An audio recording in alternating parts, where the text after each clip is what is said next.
Tiga. Assalamualaikum warahmatullahi wabarakatuh. Saya Lukman Hidayat dari kelas KPI 4D yang berNIM 1908302121. Saya akan menjelaskan 5 teori komunikasi massa.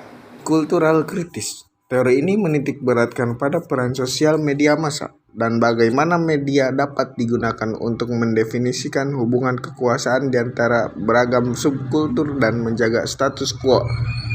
Para ahli meneliti bagaimana media berhubungan dengan berbagai masalah seperti ideologi, ras, kelas sosial, dan gender. Kemudian, media tidak hanya dilihat sebagai sebuah refleksi budaya, tapi juga sebagai prosedur budaya mereka sendiri.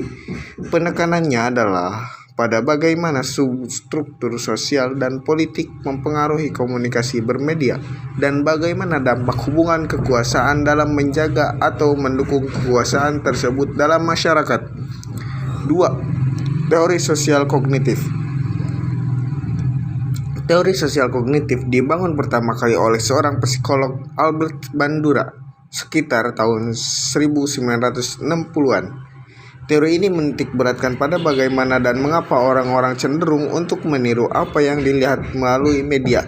Ini adalah teori yang fokus pada kapasitas kita untuk belajar dengan mengalaminya secara langsung.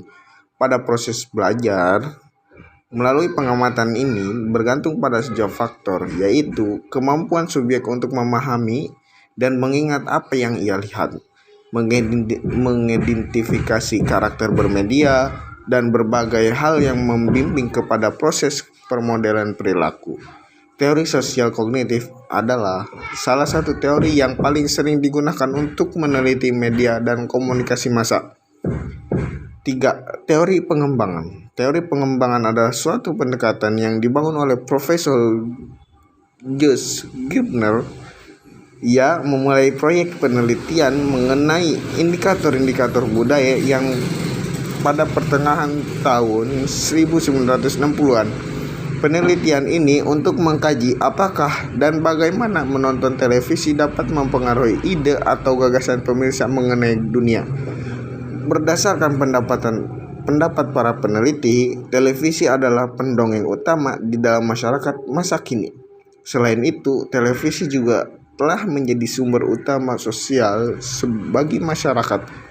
Televisi juga menampilkan sebuah mainstream atau pandangan yang seragam mengenai dunia saat ini. Selain itu, terdapat beberapa tema yang secara konsisten diangkat ke layar televisi, yaitu kekerasan, perang gender secara stereotipe, dan berbagai macam program virtual lainnya. Semakin sering seseorang menonton televisi, maka ia akan semakin percaya bahwa kenyataan yang ada dalam tayangan televisi sama dengan kenyataan yang ada dalam kehidupan nyata.